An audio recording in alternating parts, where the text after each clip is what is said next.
Will Stroud stand strong, or will there be a new day for May in Week 6?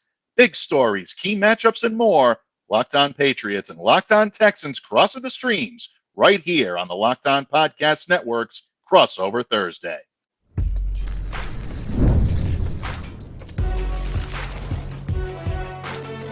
You are Locked On NFL Crossover, part of the Locked On Podcast Network. Your team every day. New England Patriots fans, Houston Texans fans, it is Week 6 of the 2024 NFL season, and that means it's time for the New England Patriots to host the Houston Texans this Sunday, October 13th, Gillette Stadium, Foxborough, Massachusetts. And that's right, you guessed it. It's also time for yours truly, Mike Debate, host of Locked On Patriots, and Brian Big Sarge Bearfield, one half of the hosting tandem of Locked On Texans, to cross the streams here on Crossover Thursday. And remember, folks, Crossover Thursday is presented by Prize Picks. Download the app, use the code LOCKEDONNFL to win $50 instantly when you play $5. Sarge, welcome to the Locked On family. This is definitely an exciting crossover. I know it's one of your first into this foray into Crossover Thursday here on the Locked On Podcast Network as co-host of the Houston Texans alongside my good friend John Hickman. And as the visiting team, the Texans enter this game 4-1. Huge victory over the Buffalo Bills last weekend. Not a surprise that our friends over at FanDuel have listed them as the favorites. But as we all know, injuries can be the great equalizer. And any given Sunday, things can happen as a result of those injuries. The Texans have a notable void at wide receiver with Nico Collins on injured reserve. And to me, that looks like the biggest story coming out of Houston right now. But is this the biggest concern for the Texans heading into this Week 6 matchup? Well, Mike, first of all, thank you for having me on. I appreciate it. Thank you for welcoming me into the Locked On family. I appreciate that. It is one of the biggest concerns because the wide receiver room for the Houston Texans is very deep. Now, of course, when you lose the number one wide receiver, the number one receiver in the NFL when it comes to receiving yards, and Nico Collins, like that's a big void. And that would normally have been a problem in the past for the Houston Texans. But when you have players like Stephon Diggs, when you have players like Tank Dell, who's looking to prove a point, and let's not forget, they also have a big wide receiver now. Nico Collins is 6'4", but Xavier Hutchinson is 6'2".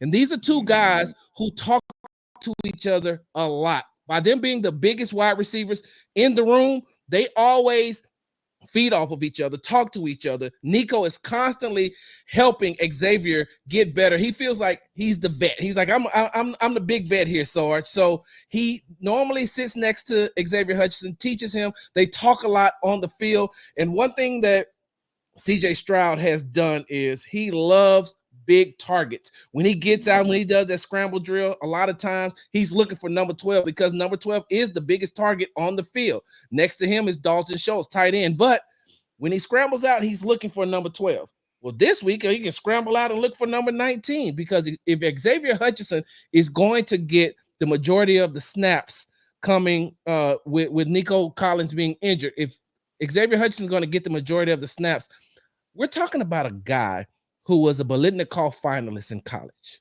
In 2022, he was a first-team All-American. The only thing missing for Xavier Hutchinson is reps, and that's all that he has been missing. He's been doing his part as far as on special teams, doing whatever they need him to do. When he does get in the game, last week against Buffalo, he got in the game, and I think he had 2 big third-down catches, and so he's going to be able to fill that void when he's on the field for Nico Collins. That's after, though. That's after Tank Dell and Stephon Diggs. Because with Nico on the field, Stephon has been playing a lot of the slot. But we know that he can also play on the outside as well. And when you put Tank on the outside, you put Stephon on the outside. And when Xavier Hutchinson comes in, you can move Stephon Diggs back to the slot. But also, because they have so much depth, at the end, in the post-game press conference last week, they asked Stephon Diggs. Stephon Diggs was asked when we were in the media scrum, what did you say to the team after you knew that Nico wasn't coming back, he said, we have enough depth. We have enough depth on this team, and it's just time for the next man up. It's time for the next man to step up. So it's time for Xavier Hutchinson to step up. It's time for John Mechie to step up, because when you put Diggs on the outside, you have Tank on the outside. You can also bring in John Mechie, who can run every route on the route tree. He's going to be able to help, and you still have Dalton Schultz. You still have Cade Stover. So they're going to miss Nico. Definitely going to miss his presence. Definitely going to miss what he brings to the field. But they have enough depth in order to hold it down until he gets back. And that's very good to know, because the Patriots secondary right now is definitely feeling the injury bug itself, with Kyle Duggar not being able to go. A lot of people wondering if this is going to be the week where he does come back. He did not practice on Wednesday. Patriots rely on Kyle to be that traffic director in that backfield. So without him there, puts a lot of pressure on guys like Christian Gonzalez and Jonathan Jones to be stout in the corner game, because the Patriots right now are devoid of safeties. Of course, we all follow the Jabril Peppers situation. He right now is on the commissioner's exempt list, so he will not be out there. Going to be interesting to see how the Patriots kind of adapt to be able to try to keep that potent passing attack of the Houston Texans in check. But Sarge, also on offense, the Texans are also dealing with an injury to starting running back Joe Mixon, and that has caused the running game to slow down a little bit. The Texans are averaging 104.2 yards per game, but barely 4 yards per carry. Is there a concern that if the Patriots defense tries to force Houston to be one-dimensional, that it could lead to problems with this running game? On Wednesday, we got some very good news from head coach DeMeco Ryans. Damian Pierce, who started once he in the league here before for the Houston Texans, and now is a backup to Joe Mixon, who's been dealing with a hamstring injury, will be back. And so he was close to playing last week, but they held him out one more week. And Coach DeMeco Ryans said on Wednesday that he will be playing. And so that will help out that Texans offense so much. And one of the reasons why those rushing numbers look like that is because you don't have you don't have Joe Mixon. You didn't have Damian Pierce. They were down to the third and fourth string running backs in Dare Ugamawale and Cam Akers. And what Dare did against the Buffalo Bills let the Texans know that they could sit out Joe Mixon at least one more week to get him healthy, especially if you're going to get Damian Pierce back. What Dare Ugamawale has done is he's a third down back who's starting to get a lot of snaps. And although he's not getting the runs that he needs in between the tackles, what they're doing is they're finding ways to utilize his skill set as that third down back, playing on first and second downs, getting him into the flats. You remember last week against the Buffalo Bills when C.J. Stroud, the last offensive play that they had before they kicked the game-winning, before Kaimi Fairbairn kicked the 59-yard game-winning field goal, C.J. was pretty much stuck and didn't know where to go. Looked right in the middle of the field, and there's Dare Ugamawale wide open. Got another 4 or 5 yards to put them in field goal range, and the rest is history. And so having Damian Pierce back, I don't know, he's missed so much time. He hasn't played since the first week. Missing him during that time, and trying to get Cam Akers, a running back who, we've seen him, Super Bowl winning running back, but was looking for a job after he dealt with injuries. They gave him a tryout. He came and he made the team, but he's still getting himself together, still getting his body together. And they're still trying to teach him how to, reteach him how to run between the tackles. That's why they're doing a lot of sweeps with him. So that running game should look better this week, getting Damian Pierce back in with Dare Ugamawale. Yeah, very good point. I'm glad you mentioned Pierce, one of the more exciting rushers before he went down with the injury. Going to be good to see him back on the field, unless you're a Patriots fan. You definitely don't want to see him coming at you, because the Patriots right now are still trying to figure out things up front on their defensive line in trying to stop the run and be a formidable defense. Before we take our leave of the Texans' biggest story, Sarge, I did want to ask you at least one question about that Texans defense that right now is generating a league best 42% pressure rate. Obviously, you've seen the headlines. Drake Maye is going to get the start here in New England. The Patriots offensive line is allowing a league worst 48.3% pressure rate. How much right now do you think Danielle Hunter, do you think Will Anderson are licking their chops waiting to get after this Patriots offensive line? Well, you know what, Mike? What I couldn't understand is why now? Why start Drake Maye Mm, now against the fourth best defense, the fourth best defense in the league? mm, With the defense who and I know you look at the numbers and like you said with the quarterback pressures they're not getting the sacks but they're getting the pressure and they're causing so much chaos and confusion. And so I don't know if Coach Mayo looked at the game last week and see what the Houston Texans defense did to a top 5 quarterback in the league, holding him to 9 of 30 passing. I think he had 131 passing yards and did not look comfortable the whole day. And now you say, "Hey, Drake, you ready?" And he's like, "To play against who?" Because that's the one thing that I couldn't understand, Mike, is you're going to start him against the number 4 defense in the league when your next 3 games is against the Jaguars, the Jets, and the Titans. Like, I don't think you should just throw him to the Wolves right now. But since you are going to throw him to the Wolves, I hope that they watched a lot of tape of the week 2 game against the Chicago Bears and what mm. that the defensive ends and Daniil Hunter and Will Anderson Jr., how much pressure they put on rookie Caleb Williams, the number 1 overall selection in the 2024 NFL draft. This is a guy that was exciting, exhilarating, and they kept him on the run the entire day. And so as I watched I watched some film. I watched some film of the New England Patriots offensive line, and I said, I don't know if they're ready. But with that being said, the Houston Texans have been getting a lot of ugly wins here lately. The last 2 weeks we see how they had to beat the Jacksonville Jaguars and how they had to beat the Buffalo Bills, excuse me.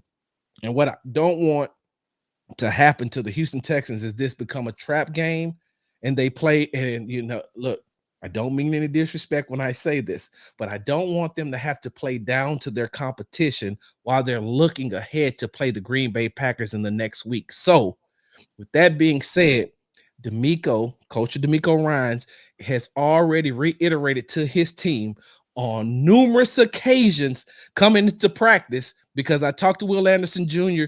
on Wednesday and he said, Coach told us we better be ready. No matter who we're playing against, no matter what the record is, this is still an NFL team. And if Drake Maye puts on NFL uniform, if he puts on a uniform, he puts on a Patriots uniform and takes a snap at quarterback, we're going to treat him as if we're playing Patrick Mahomes, Lamar Jackson, Josh Allen. We don't care who's at quarterback. We're just trying to get to the quarterback. Yeah, absolutely. And to your point, I think we'll get into in the next segment a little bit more as to why the Patriots are making this move at this point. But I got a funny feeling it has to do with averaging 119.4 passing yards per game, one of the worst in the league. Patriots have nowhere to go but up offensively, or do they? I think Sarge has given all of us here in New England a little something to think about heading into this game. But we're going to get into the Patriots strategy and what the biggest storylines coming out of New England are when this episode of the Locked On Patriots, Locked On Texans crossover episode continues right here on the Locked On Podcast Network, your team every day. Locked On listeners, I wanted to take a moment to ask you all out there in Locked On land, are you familiar with Z-Biotics, the pre-alcohol probiotic drink that's the world's first genetically engineered probiotic? It was invented by PhD scientists to tackle rough mornings after drinking. Here's how it works. When you drink alcohol, it gets converted into a toxic byproduct in the gut. It's this byproduct, not dehydration, that's to blame for your rough day next day. Pre-alcohol produces an enzyme to break this byproduct down. Just remember to make Z-Biotics your first drink of the night. Drink responsibly, and you'll feel your best tomorrow. Again, step 1 is to drink pre-alcohol. For best results, make that pre-alcohol your first drink of the night. Step 2, pace yourself, hydrate, and make sure to get a good night's sleep. And step 3, enjoy tomorrow. You wake up feeling refreshed and ready to take on the day. So go to zbiotics.com/LockedOnNFL to learn more and get 15% off your first order when you use Locked On NFL at checkout. Z-Biotics is backed with a 100% money-back guarantee. So if you're unsatisfied for any reason, they'll refund your money, no questions asked. Remember to head to zbiotics.com/LockedOnNFL and use the code LockedOnNFL at checkout for 15% off. Locked On listeners, we hope you're all enjoying today's crossover episode. And let's face it, we've all been there. You want tickets to the big game on the gridiron, or maybe you want to check out some early preseason action on the hardwood or on the ice. Or maybe you just want to be there when your favorite music or comedy act comes to town. Well, Game Time is your best destination, and they are the fastest and easiest method I've ever used to buy tickets. And listen up because you're going to love this. Game Time has a new feature called Game Time Picks, and that makes getting tickets for your favorite live events even easier. Game Time Picks filters out all the fluff to show you only the incredible deals on great seats so you don't have to waste time searching through thousands of tickets. I especially love Game Time Zone deals, where you pick the section, Game Time picks the seats for big savings. So don't delay, do it today. Take the guesswork out of buying tickets with Game Time. Download the Game Time app, create an account, and use the code LOCKEDONNFL for $20 off your first purchase. Terms apply. So again, create an account and redeem the code LOCKEDONNFL. That's LOCKEDON NFL for $20 off. Download Game Time today. What time is it? Game time.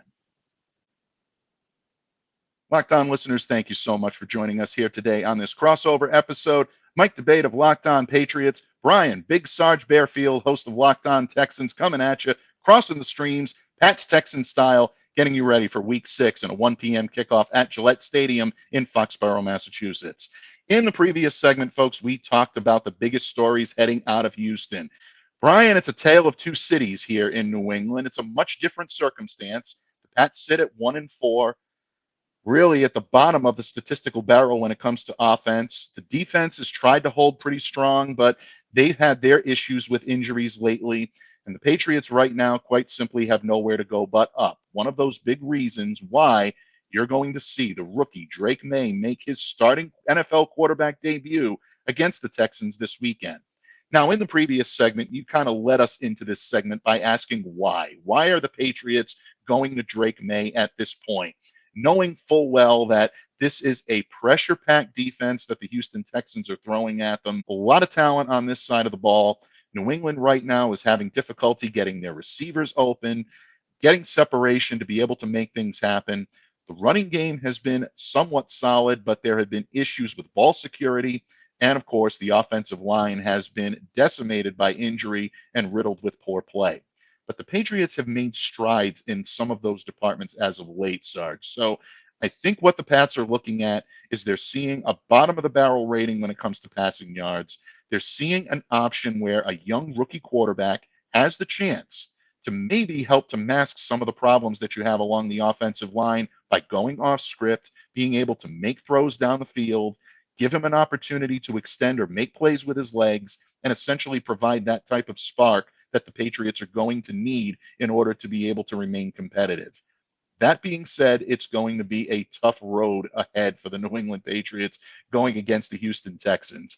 To answer your question of why, I think the Patriots would have preferred to start Drake when he was fully ready, maybe when the offensive line was doing a better job, maybe against a defense that wasn't so pressure-packed, but considering all of the difficulties that Jacoby Brissett has had up until this point, I think the Patriots looked at it and said, we need a spark. We need it now. Let's see what the kid can do against one of the top teams in the league. And I definitely understand all of that. And you know what the crazy thing about this is, Mike, because if we would have had this conversation a while ago, a long time ago, and I'm not even talking about Drake Maye, I'm just talking about the franchise in general.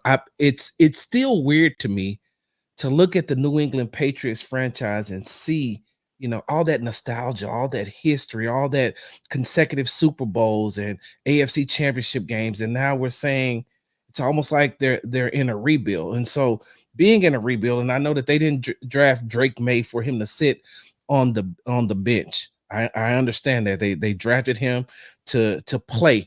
And everybody isn't going to have the situation like the Houston Texans had with C.J. Stroud, where he just came in and had a record-breaking rookie season. I mean, you know, even though he was a number 2 overall pick in that draft, he still had a chip on his shoulder, and he proved to everybody that he probably should have went number 1.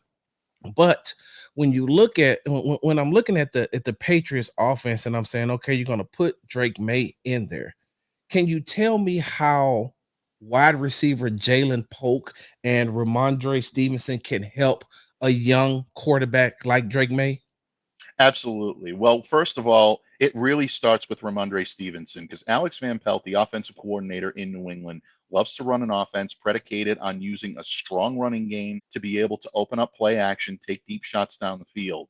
He loves to call an outside zone game, and that's where Ramondre is at his best. Ramondre's actually looked very good running the ball in Alex Van Pelt's offense. He's comfortable in the outside zone. He is able to facilitate that type of passing game.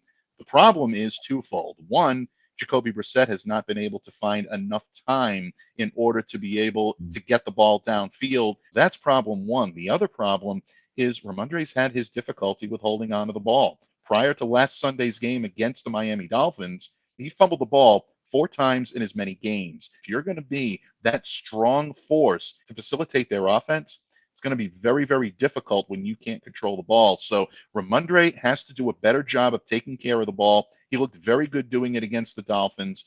Obviously, the Patriots have confidence that he can continue to do that. And if he does, Drake Maye is the type of quarterback that can go off script. He can roll out. He can make the type of throws, the athletic type of plays that the Patriots are going to need to provide a spark for that offense. So that's how Ramondre can really help Drake Maye. Run the ball strong, be a force on early downs, and then allow that second, third down weapon to really be Drake Maye's arm and his ability to move the ball downfield. And that's where Jalen Polk comes in because Jalen is a very good point of catch receiver. Right at the point of attack, this guy can go up, get the ball, and he can make things happen, especially in the red zone. So I think Jalen is going to be a very big factor for the Patriots. That's when I look for guys like Demario Douglas and maybe even the veteran Kendrick Bourne coming back from an injury, had his first game back last week. These can be security blankets for Drake in order to get the ball down the field. So all of these players are going to have a major role in whether or not Drake Maye succeeds on Sunday. I think that outside of Drake Maye having to go up against the defensive ends, Danielle Hunter and Will Anderson Jr., outside of trying to avoid them, one of the biggest issues he's going to have is going up against the mind of head coach DeMeco Ryans.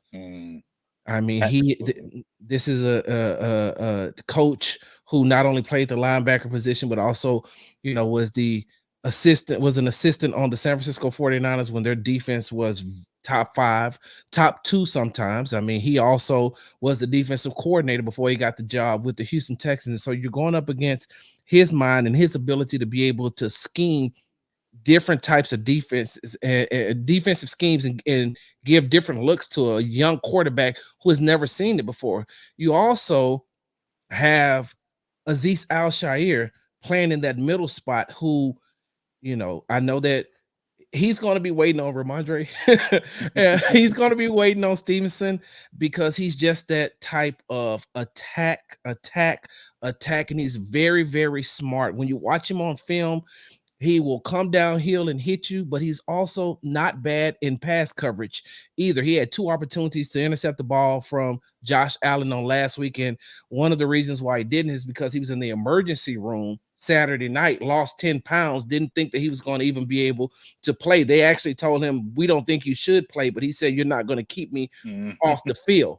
And so we're talking about Anderson. We're talking about Hunter. We're talking about Azeez Al-Shaair. We're talking about DeMeco Ryans. But you also have to remember when it comes to Jalen Polk and Bourne, they're going up against arguably one of the best defensive backs, cornerbacks in Derek Stingley Jr., who can shut down an entire field. I think he was targeted 4 times last week, no catches. There was no receptions against him. This is a young man who he amazes me. I love talking football with him in the locker room because he can run you through plays. Matter of fact, I think 2 weeks ago, he told me about when Devontae Adams tried to run a double move on him when they played the Raiders. I don't even remember how many. He's like, yeah, I remember. He tried to run this move twice. And I'm saying to myself, how do you remember that? I can't even remember what I had on last week. But I digress. You have Stingley on one side, and then this rookie out of Georgia, Kamari Lassiter. This is a young man that he refuses to lose at anything. And I understand he's a two-time NCAA champion when he was at the University of Georgia, but he's so competitive and he wants to be just as good as Derek Stingley. Sometimes you forget that he's a rookie. Now, there's some moves that he can be beat on. Last week he missed a tackle on Keon Coleman, and that freed him up to score that touchdown, a 49-yard touchdown on a missed tackle. But he only he was targeted 6 times, gave up 2 receptions for 70 yards, and the majority of that came off of that. And so when you take all of that dynamic of that defense and Jalen Petrie, who they moved from safety to the corner position now, who is almost like an additional linebacker, along with Azeez Al-Shaair and Henry To'oTo'o, I just think it's going to be a very long day for a rookie like Drake Maye against that defense. Yeah, without any question. And I'm glad that you mentioned that. D'Amico Ryans is a coach that is innovative and he loves to make life difficult for young quarterbacks. You mentioned this earlier about what they did to Caleb Williams and the Chicago Bears in week 2. 2 interceptions, 7 sacks in only his second career start. That is going to be something the Patriots need to monitor because you know they're going to give Drake a lot of exotic looks, things that he hasn't seen, things that he's not used to going up against. That could be a problem. Folks, can the New England Patriots and Drake Maye earn their first victory since week 1 and upset the Houston Texans? On the other hand, can the Texans keep the ball rolling, move to 5-1, and put their stamp on being one of the AFC's top teams? What's it going to take for each of these teams to earn victory? We're going to talk keys to victory. This episode of Locked On Patriots, Locked On Texans crossover Thursday episode continues right here on the Locked On Podcast Network, your team every day. Hey, NFL fans, you can start the season with a big return on FanDuel, America's #1 sports book. Houston Texans heavily favored against the New England Patriots this weekend. If you want to put that fandom to the test, definitely do so with FanDuel. So when you get a hunch in the middle of the game, you can check out the latest stats, view live play-by-play, and so much more on the same page right where you place your bets. You'll get started with $200 in bonus bets guaranteed when you place your first $5 bet. Do so with FanDuel. Don't delay. Do it today. FanDuel.com. That's FanDuel.com. Patriots fans and Texans fans, thank you for joining us today on this Locked On Patriots, Locked On Texans crossover episode. Mike Debate of Locked On Patriots, joined by Brian Big Sarge Bearfield, host of Locked On Texans. And Brian, we've talked a lot about what the New England Patriots and the Houston Texans need to do to remain competitive and to give themselves an edge in this game. But when it comes right down to it, these games are usually about keys to victory. Little things that these teams need to do, maybe major things these teams need to do in order to make sure that they're on the winning side. Being the visiting team, when you look at the Houston Texans, what would you say are the keys to victory this Sunday for Houston? The only key, there's only one key for the Houston Texans this weekend, and that is to get that offense going. Now, when you look at their stats, I know that they're ranked #1 in passing offense with 272 yards per game. I know that they are 6 in total offense at 376.6 yards per game, but the offense has looked stale. The offense has looked ineffective at times. It looks like they're stuck sometimes in mud, and they need to get out of that mud, get out of that rut, and get going. They haven't scored over 30 points this year, and with the amount of talent that they have on the offensive side of the ball, led by quarterback CJ Stroud, now is the time. This is one of the times where you're playing against a team, and I don't want to call the Patriots a weaker opponent because any team can be beaten in the NFL on any given Sunday. Last year, we watched the Houston Texans go into a game against the Carolina Panthers. Panthers were winless on the season, and they lost. Went in against the Atlanta Falcons, a team that they should have beaten very, very handily on that day, and they lost. And so you cannot look past any team in the NFL. But with the amount of firepower that they have and the offensive mind and Bobby Slowick, the only key to victory is to make sure that you're scoring and you keep scoring. In the second half, of games this season, that offense has become putrid. And I know people don't like when I say that, but before last Sunday, they were averaging 8.5 points in the second half, and you can get that from kicker Kaimi Fairbairn. Especially with this type of offense, you have to score, and keep scoring, keep your foot on the gas. And so the only key to victory is to make sure that offense runs smoothly and effectively. Very good point. And I think that if the Houston Texans do that, once again, it's going to be a long day for the New England Patriots, even though they are playing in those snazzy red throwbacks, which I know fans are going to love to see. They are at home. They are starting a rookie quarterback, and it is the beginning of a new era. It will be a bright era in New England, folks, but they're facing a tough team on Sunday, and it's going to be awfully tough to gain this victory. But I am here to tell you, Patriots fans, there is a way to do it. The way the Patriots need to earn the victory against the Texans is, first off, they need to protect their quarterback. The Patriots need Vidarian Lowe to have another strong game at left tackle, the interior of the offensive line to play solid. If that line can hold up, the Patriots have a puncher's chance in this one. That means Ramondre has to be strong running the football. That means Antonio Gibson needs to be a strong receiver out of the backfield and be a third down weapon. And the Patriots have to get the passing game involved. There will be times, Sarge, where you will see Drake Maye make eye-opening throws, and Patriots fans will be excited. The problem is he going to be able to make enough of them? And you mentioned the secondary of Houston, and as well as that pressure-packed defense led by Danielle Hunter and Will Anderson. Going to be tough for the Patriots to do that. On defense, the Patriots have to try to control what is a very dangerous Houston offense. The way to do that is to ride the legs and the arms of Christian Gonzalez, who has been one of the better cornerbacks in the league this year. The size, the length, the ability to be able to lock down his opponent. But finally, and this is going to be the big key, they have to hope Houston makes some mistakes and the Patriots have to capitalize on it. I think this is the biggest key to victory for New England. When you match up these two teams on paper, Houston should win this matchup 9 times out of 10. If the Patriots can capitalize on mistakes and can force them, that's where they're going to be able to feed off the home crowd, use that newfound energy from Drake Maye starting in this game, and then they have a chance to do it. Do I like their chances in this game? We'll see. But at the same time, I'm looking forward to it. Sarge is looking forward to it. We'll be in attendance, and we're going to be ready to break this game down for you. But first of all, Bud, I just want to thank you very much for joining me here today on this crossover episode, for joining the Locked On family. Honored to be your colleague, more honored to now be your friend, and I'm looking forward to covering this one. So any parting words for Patriots fans or Texans fans when it comes to this one heading into week 6, Bud? Well, I just want to tell the Houston Texans, and I meant to throw this in there, hey, cut down on the penalties. It will make the fans very, very happy. Other than that, hey, I look forward to seeing what the Houston Texans are going to do. And like I said, any given Sunday, any team could be beat. I just don't think that it's going to be this Sunday.